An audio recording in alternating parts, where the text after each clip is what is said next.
lemos aqui na segunda carta de Paulo, capítulo 3, é Paulo instruindo Timóteo, passando da geração dele, instruindo Timóteo o que ele devia fazer. Ele fala que nos últimos, e sempre assim, irmãos, quando nós lermos o começo do culto, algum texto está sempre ligado com o que vai ser pregado, certo, pastor? Sempre está ali. Então preste atenção sempre quando nós lermos no começo do culto. E ali Paulo está instruindo a Timóteo sobre que nos últimos dias os tempos serão difíceis. Parece que as portas dos infernos abriram sobre o mundo, sobre a nossa nação, com referência à família. Estão querendo destruir tudo aquilo que Deus tem planejado, tem feito para a família. E eu falei, Senhor, eu gostaria de buscar um texto que fosse um pouquinho mais antigo, para ver o que a palavra fala sobre família. Abra comigo na 2 Reis, capítulo 18.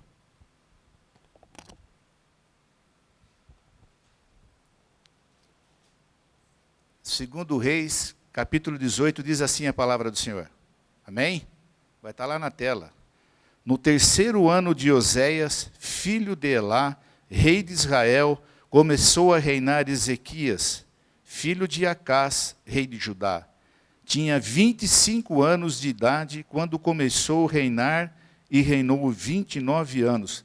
Guarda essas duas datas que estão dando para nós, essas duas idades dele. Olha, ele tinha 25 anos quando começou a reinar e reinou 29 anos em Jerusalém. Sua mãe se chamava Abi e era filha de Zacarias. Fez ele o que era reto perante o Senhor, segundo tudo o que fizera Davi seu pai. Removeu os altos, quebrou as colinas e deitou abaixo o poste ídolo e fez em pedaços a serpente de bronze que Moisés fizera, porque até aquele dia os filhos de Israel queimavam incenso e lhe chamavam Neustã. Confiou o Senhor, Deus de Israel, de maneira que depois dele não houve seu semelhante entre todos os reis de Judá, nem entre os que foram depois dele, porque se apegou ao Senhor, não deixou de segui-lo e guardou os mandamentos que o Senhor ordenara a Moisés. Assim foi o Senhor com ele, para onde quer que saía, lograva bom êxito e rebelou-se contra o rei da Síria e não serviu. Quando o rei Ezequias começa a reinar, ele pega uma nação destruída pelo seu pai. O seu pai foi um rei idólatra, seu pai foi um rei perverso, seu pai se aliava, confiava mais no rei da Síria, confiava mais nos ídolos da Síria do que confiar no Deus de Israel. É nessa crise, é nesse momento que o rei Ezequias assume o reinado. Como diz o ditado, filho de peixe, peixinho é? Não. Ele cresceu sobre o reinado do seu pai, terrível. O seu pai queimou até os irmãos deles em oferenda aos outros deuses. Seu pai temia mais os ídolos do que temia o Senhor. E rei Ezequias, quando ele assume, ele começa a fazer tudo diferente. Ele começa, tudo que o pai dele fechou porta aqui, fechou porta lá. Gente, até naquele tempo, eles adoravam a serpente que Moisés fez lá no deserto. É nesse caos que Ezequias assume o governo. Que lição para nós. Nós temos orado aqui de quarta-feira, um peso enorme sobre as nossas vidas, na intercessão. E nesse dia alguém comentou com a gente, uma das maiores universidades da nossa cidade está um caos. Você sabe o que é caos? Eu tenho um amigo que ele tem assim, a maior tristeza da vida dele foi o seu filho estudar nessa universidade. ele perdeu o filho dele. Ele perdeu o filho. E olha, que a irmã dele é ministra do louvor. É a coisa que mais tristeza ele tem no coração dele. Ele queria saber, onde que eu errei? Onde que eu errei, Odair? Eu disse para ele, se você fez tudo o que você podia, se você orou pelo teu filho, se você guardou o teu filho, se você ministrou sobre o seu filho, se você foi exemplo para o teu filho, você não teve culpa. Ele diz, como que uma pode ser um ministro do louvor e o outro totalmente perdido? Totalmente. Tudo que você pensar de coisa errada, o menino faz. E aí falaram que na outra universidade do nosso estado, que também é estadual, também está um caos. Onde está a culpa? Veja que Ezequias tinha tudo para ser um rei desonesto igual ao pai dele.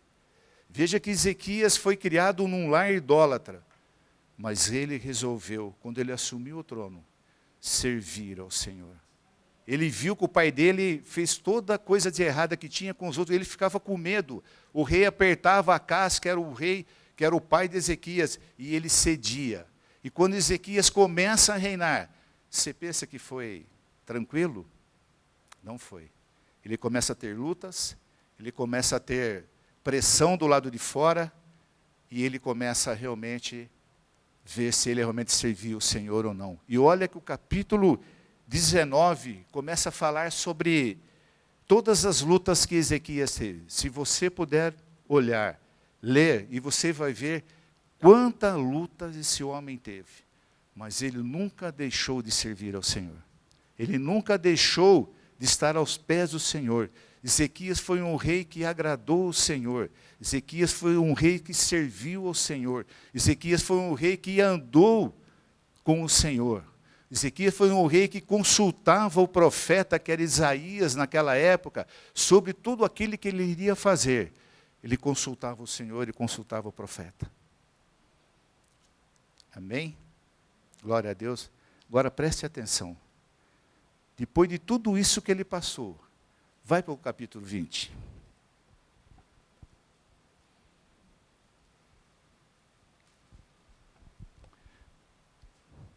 Naqueles dias, Ezequias adoeceu. Olha, pastor, de manhã falando que crente não fica doente. Qual dias?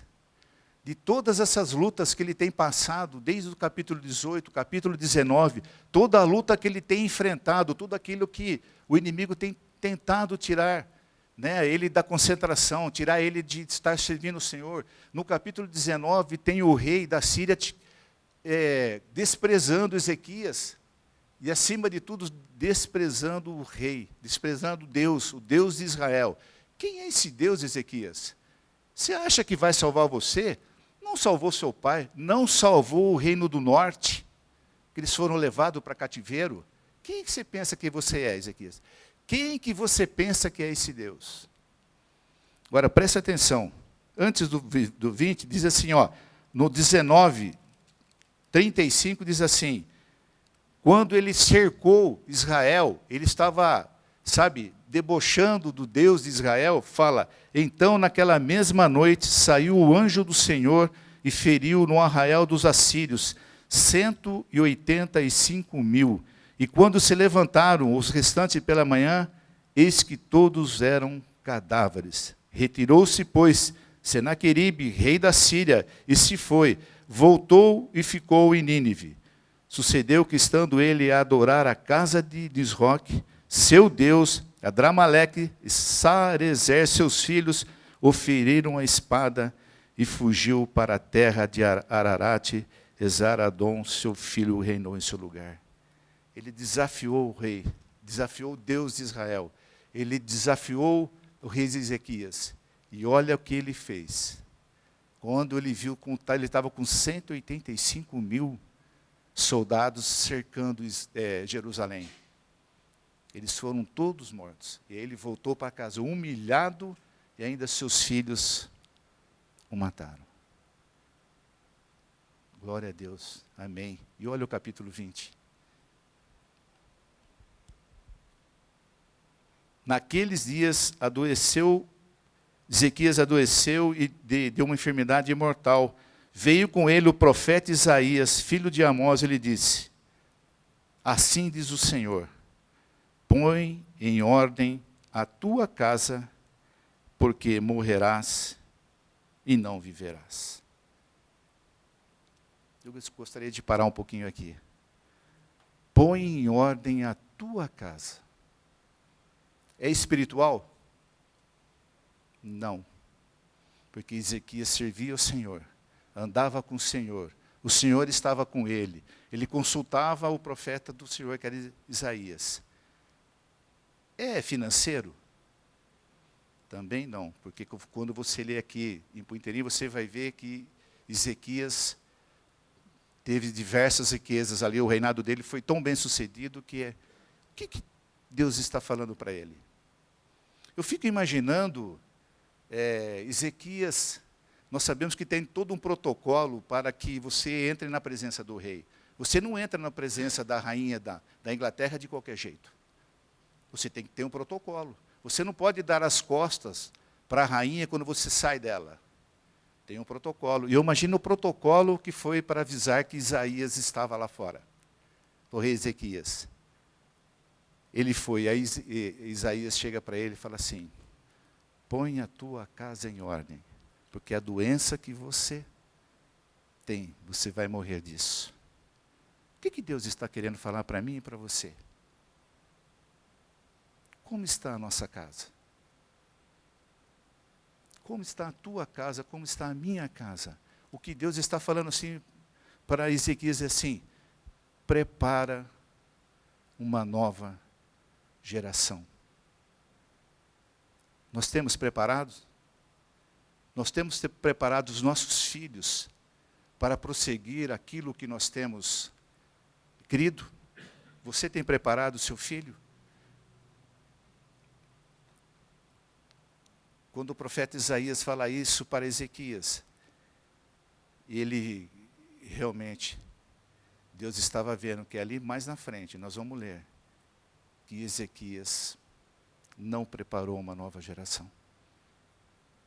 Nós falamos que as nossas universidades estão cheias de coisas erradas.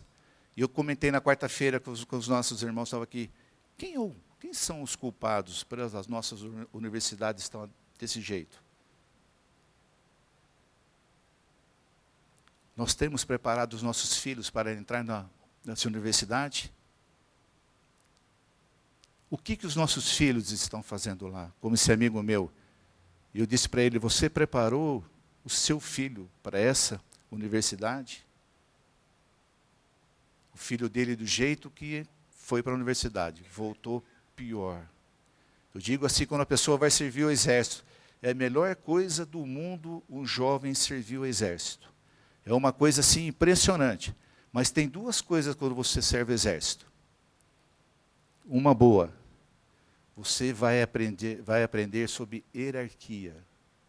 Você vai aprender obediência. Eu vi o general nosso falando assim: vai num exército e veja se você encontra um papel no chão.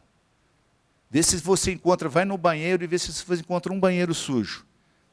Mas vai na universidade aqui de Campinas. É um lixo. Você vai na Universidade de São Paulo, é outro lixo.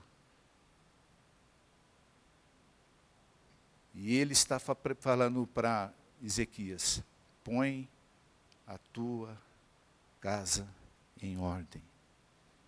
Deus está falando para mim e para você: discipule seu filho, guarda o teu filho, ora pelo teu filho, seja exemplo para o teu filho. Eu me lembro que eu tenho um gestor, veio agora na minha cabeça, ele estava trabalhando comigo, nós fomos visitar um cliente, ele falou: minha filha se formou em Direito, na faculdade e tal, e o rapazinho, eu sabia que ele tinha acabado de se formar também. Ele falou assim: ela foi numa festa ontem, da universidade. Ele falou: eu também fui. Ele falou: você quer ver as fotos? Ele falou: eu quero ver. A hora que ele viu, formando em direito. Eu nem olhei, eu vi os olhos deles daquele tamanho e falou, isso é festa de formatura? A minha filha estava nessa festa? Que tristeza. Que tristeza, irmãos. Saber que muitos crentes estavam nessa festa. Em vez dos nossos jovens influenciarem a universidade, é a universidade que está influenciando os nossos jovens. Em vez da igreja influenciar a sociedade, é a sociedade que está influenciando a nossa igreja. Ah, dá um consenso, pinta de preto. Não tem problema nenhum, uma concessão. Ah, agora apaga as luzes. Ah, agora enche de gelo, fumacinha saindo do púlpito. Ah, agora põe luzinha piscando. E a gente vai deixando, você vai deixando, e quando de repente vê. Eu estava vendo um pastor esse dia, ele citou o nome, eu não vou citar, ele falou que era amigo dele, ele falou que na igreja, dessas igrejas que apaga tudo, que tem luzinha, que sai gelo, ele falou o nome da igreja, ele citou no YouTube, e ele falou, vou falar porque é amigo meu, ele falou, mas eu não vou falar, porque se pegarem ali, você já viu, não pode falar nada. Mas ele falou assim, na hora, o pastor contando para ele, na hora que nós fazemos apelo para os jovens, nós apagamos as luzes. Aí o jovem levanta a mão, ninguém viu. Aí ele falou assim, aí quando vai para sair, ele fala assim, ó pastor, eu aceitei Jesus. Gente, pelo amor de Deus, gente. Uma igreja grande da nossa cidade. Gente, você tem vergonha de aceitar Jesus? Fazer as coisas no escuro? Fazer as coisas que você realmente... É concessão que você deixa o mundo entrar na igreja. Eu me lembro um pastor falando assim, num congresso que eu fui, ele falou assim, a igreja cheia, tome cuidado, porque sinal de inchaço, alguma doença tem. Nós queremos encher, mas a qualidade mesmo a gente não tem. E olha que hoje, o que nós ligamos à televisão, o que nós temos de coisas contra a família, é muito grande, irmãos. Se nós não tivermos uma estrutura, se o teu filho não tem uma estrutura, nós vamos ver o que está acontecendo. E olha que Ezequias fez tudo ao contrário que o pai dele fez. Abra comigo, para você ver. Eu falei assim, Deus, eu vim até aqui, eu estou vendo que é família. Eu gostaria de coisa um pouquinho mais para trás. Abra comigo agora em Neemias, capítulo 4.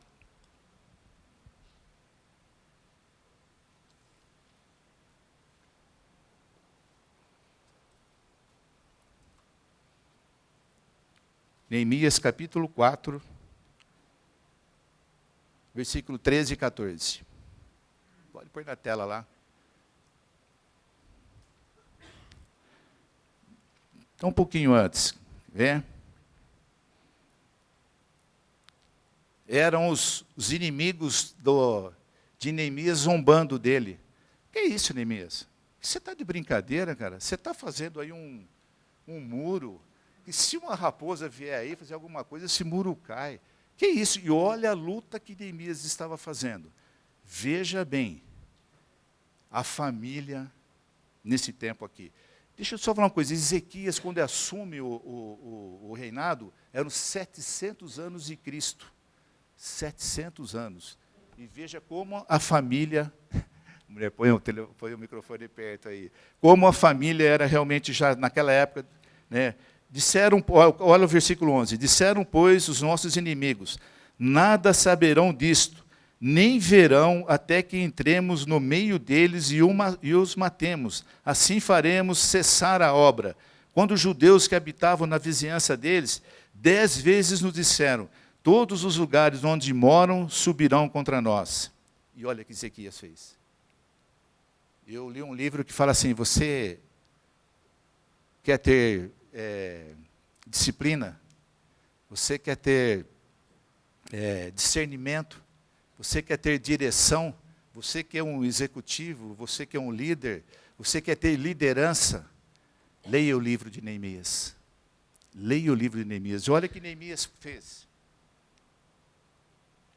13. Então pus o povo por famílias nos lugares baixos e abertos, por detrás do muro, com suas espadas e as suas lanças e os seus arcos.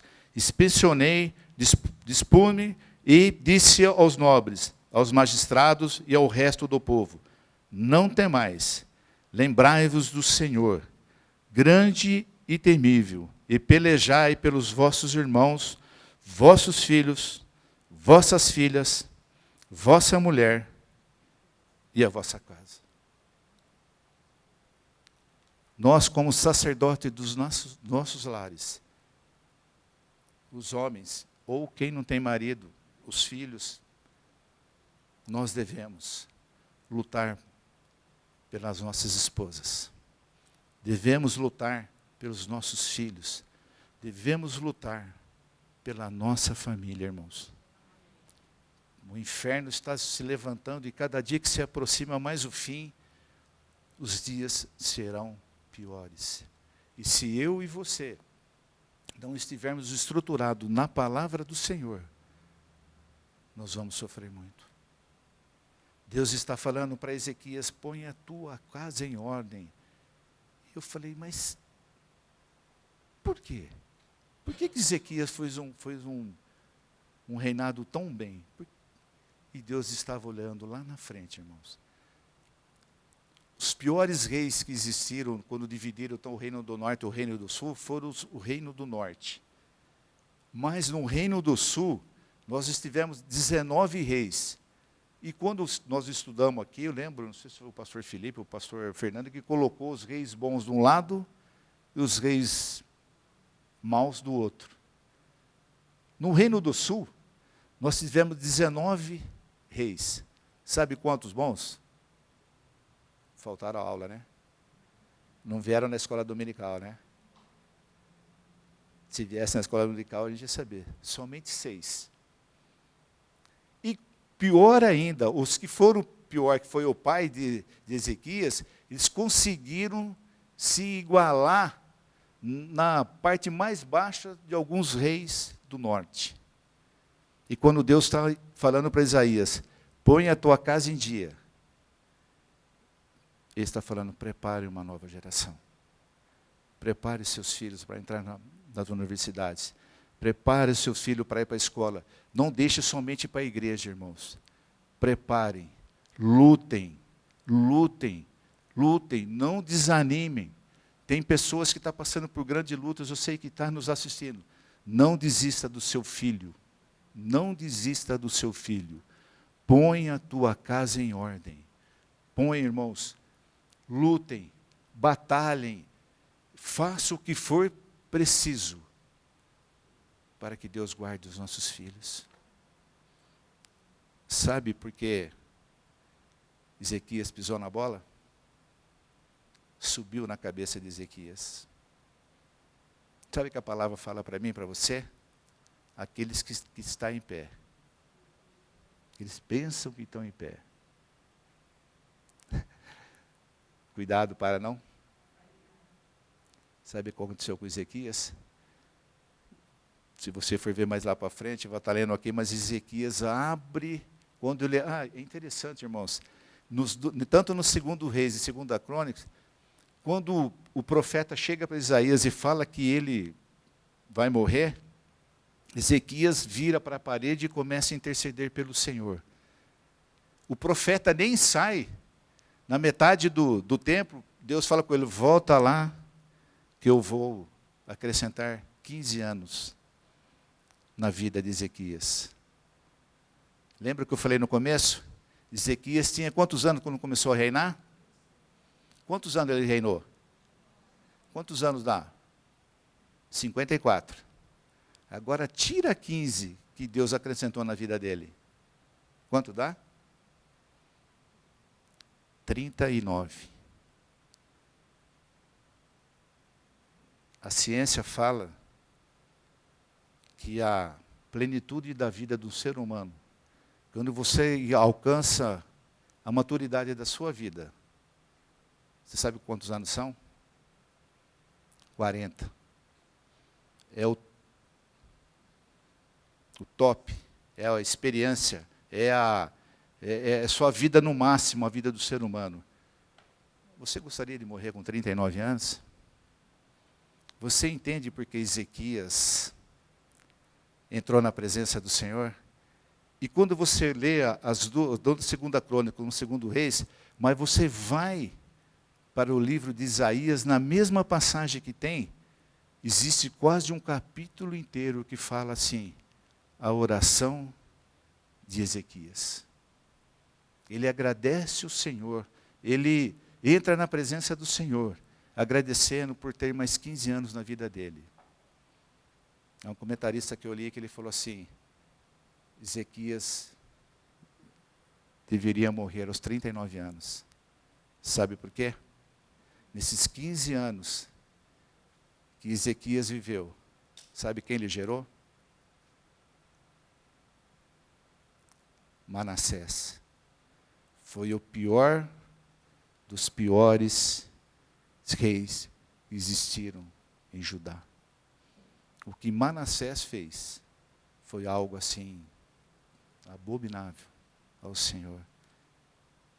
Por isso que Deus estava alertando Ezequias, coloque a tua casa em dia, irmãos. Nós como sacerdotes, e nós sabemos que o sacerdote do Velho Testamento, ele ficava no meio de Deus e o povo, e nós como sacerdote dos nossos lares. Nós temos que interceder pela nossa família e orar para os nossos filhos. Sabe o que diz o Salmo 100 e? Fala que é a herança do Senhor. São o quê? Salmo o que, irmãos? 100 e? Eu marquei aqui. 127. Coloca o Salmo 127, por favor. Versículo 3.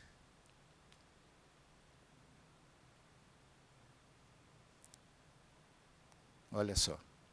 A herança do Senhor são os filhos, o fruto do ventre, o seu galardão.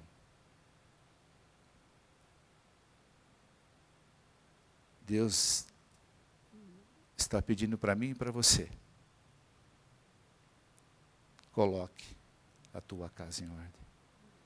O tempo está passando, é por isso às vezes eu fico, no caso, desafiando entre as mulheres e os homens, e principalmente os homens, e a coisa que a gente tem mais visto assim, tem alegrado muito o meu coração, são os jovens, os adolescentes estão participando, e ver realmente assim, está unindo, e tem aqui gente mais antiga, gente mais nova, e a gente vai caminhando, a gente vai passando experiência, e Deus está pedindo para mim e para você, seja exemplo para os seus filhos.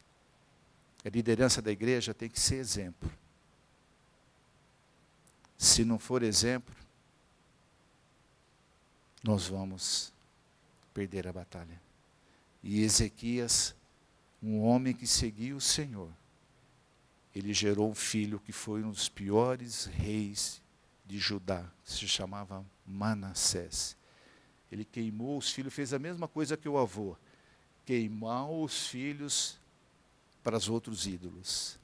Filho de peixe, peixinho não é. Nós vimos o pai de Ezequias, Ezequias foi um rei ótimo.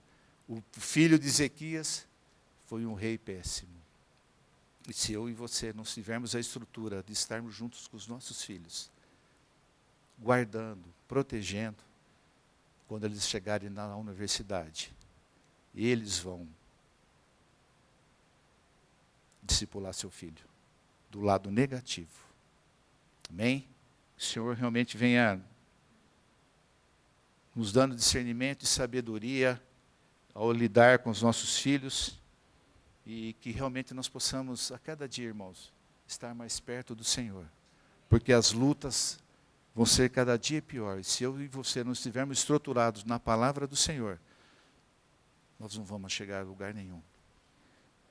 Eu vejo de quarta-feira a nossa luta, a nossa intercessão, o peso que cai sobre os intercessores, realmente para que guarde a nossa igreja, que guarde a nossa comunidade, que guarde os nossos jovens, que realmente nós possamos ser exemplo para os nossos jovens, que eles possam olhar para a minha vida e para a vida dos mais velhos, sendo exemplo na vida deles. Amém?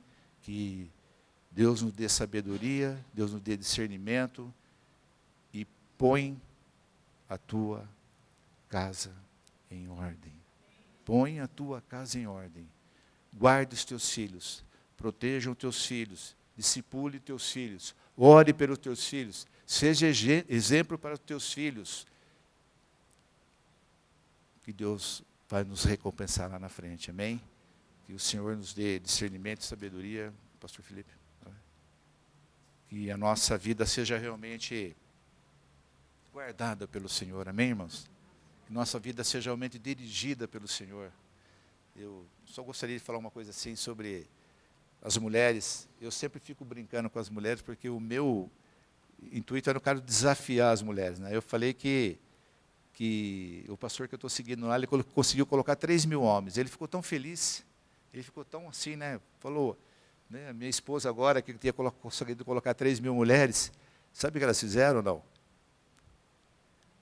Elas estão alugando um campo para 15.000 mulheres. Ele falou, meu Deus, agora sim, elas vão conseguir 15.000 mulheres. Ele disse, amém, e glória a Deus, que a gente consiga colocar 100, 150 mulheres, 100 homens, 200 homens, sei lá o que for, mas todos para a honra e glória do nosso Senhor. Amém, irmãos? Guarde seus filhos, irmãos, em nome de Jesus.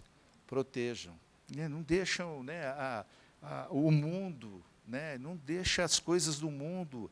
Nós temos que influenciar o mundo, irmãos. Nós temos que ser exemplos pelo mundo. Eu sempre falei aqui uma vez, no culto de quarta-feira lá embaixo, assim, fala, até o hospital, que chamava Hospital de Câncer de Barretos, não chama mais Hospital do Câncer, chama Hospital do Amor. Né? Então, que eu e você, pelo amor, pela nossa pátria, né? Pelo amor a estar ao nosso irmão, pelo amor derramado para eles, que eles possam ver em nós alguma coisa diferente, que os nossos jovens possam chegar nas universidades, e as pessoas possam olhar para ele e falar assim, rapaz, que menino diferente, que menina diferente. Não estou falando para você entrar com uma Bíblia embaixo do braço, não estou falando para você ficar, não, vamos sair. Não, obrigado, não quero. Não. Aí ele vai falar, puxa, diferente.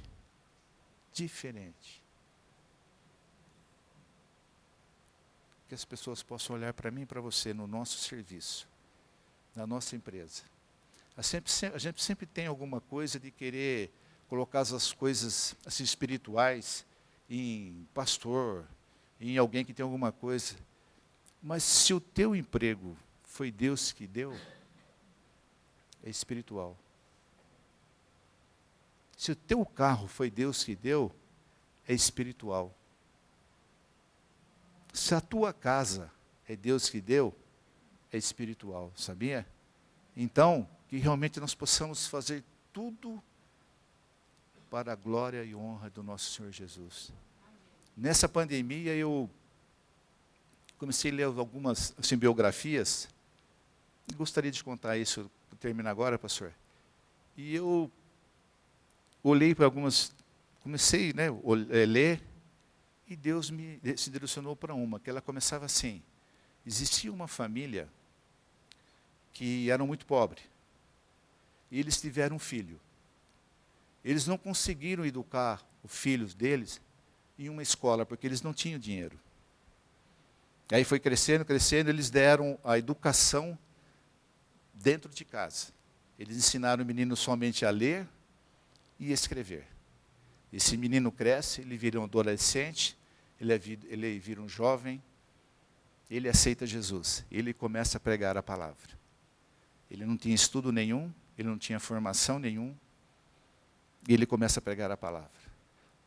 A sua nação passava por períodos como nós estamos passando aqui agora, como o mundo está passando, no século 17, por aí. E ele encontra a palavra, começa a pregar a palavra, e ele vai preso. Aí, um dia que o soltaram, ele falou, olha, nós estamos soltando você, se você for lá naquele lugar e pregar outra vez, você vai ser preso. Você entendeu? Ele disse, eu entendi. Soltaram ele de manhã. Sabe o que ele fez à tarde? Ele estava lá naquela praça, pregando a palavra do Senhor. E ele foi preso outra vez. Eu falei, vou parar de ler, porque o cara é cabeçudo. Não é possível. Ele ficou 14 anos preso. Deixa eu perguntar uma coisa. Você seguiria um pastor assim? Você seguiria um homem que não tinha cultura nenhuma e virava, mexia, estava na cadeia e ele passou 14 anos preso? Agora preste atenção numa coisa. Dentro da cadeia ele escreveu diversos livros. Dentro da cadeia ele escreveu um livro que foi o segundo maior livro lido na história humana. O livro se chama O Peregrino. Sabe o nome do autor? Não sei se eu vou saber falar inglês direito. O senhor me ajuda? John Bunyan, é isso? George Bunyan. Sabe o que mais chamava atenção na vida dele? Era o jeito que ele escrevia, sem estudo nenhum. As pessoas olhavam os livros dele e falavam assim, quem é esse homem? Não tem estudo nenhum, mas como é que consegue escrever assim? E aí eu entendi uma coisa, e ele preso, evangelizou muita gente, porque Deus usou ele dentro da prisão, escrevendo o segundo livro mais lido de toda a história, que se chama O Peregrino. Você sabia que às vezes a tua cura está do lado de uma pessoa mais simples que tem dentro da igreja? Você sabia que as pessoas mais simples ao lado de você na igreja podem fazer uma oração que tanto você necessita? Não despreze as pessoas que estão do teu lado. Ame. A palavra fala assim que o primeiro mandamento do Senhor qual que é? Amar de todo o seu coração, de toda a sua força, de toda a sua alma. Aí quando vai aquele homem que é entendido de lei, fala assim, qual o maior mandamento, Jesus? E Jesus cita ele e fala assim, agora tem o segundo. Ama o teu irmão, como a ti mesmo. Você gostaria de fazer algum mal para você? Porque nós devemos amar o meu irmão como eu amo a mim mesmo. Esse é o mandamento do Senhor, para mim e para você. Amém? Amém.